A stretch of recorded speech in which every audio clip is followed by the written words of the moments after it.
Hello students, I am Prem Sagar Pandit from KV number 1 Brownie. Today I will teach you a very good chapter for class 10th. The name of the chapter is A Letter to God. It is written by G.L. Fuentes.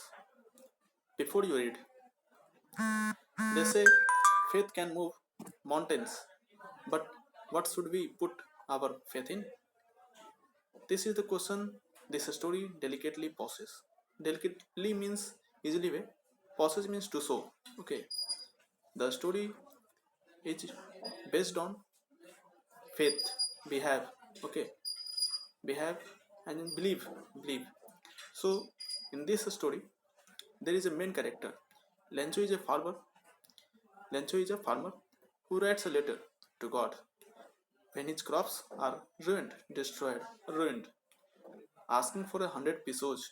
Pesos is a type of money, rupees. Okay, does Lencho's letter reach God?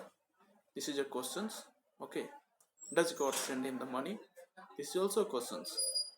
Think what your answer to these questions would be and guess how the story continues before you begin to read it. Okay, and how the story this one begins.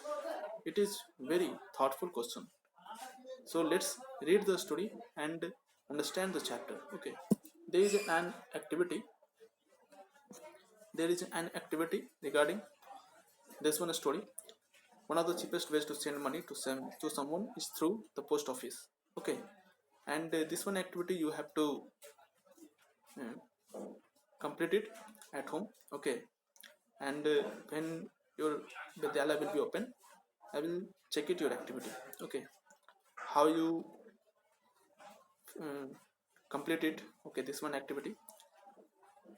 So let's read and start the chapter. Okay, there are many paragraphs of this chapter. So let's start with the first paragraph. Okay, the house, the only one in the entire valley, sat on the crest of a low hill. From this height, one could see the river and the field of ripe corn, dotted with the flowers that always promised a good harvest. The only thing the earth needed was a downpour or at least a shower.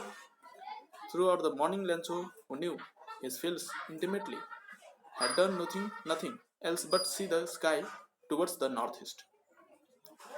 Lencho the farmer lived on the only house that was there on the top of a hill. It means Lencho the farmer who lived on the top of a hill in a particular place. The hill was low heighted. From there, a river and a ready to harvest cornfield were visible. Okay, the field belonged to Lencho, and he had the utmost confidence that the harvest would reap great profits. The only thing that he awaited was rainfall. Okay, and in the next paragraph,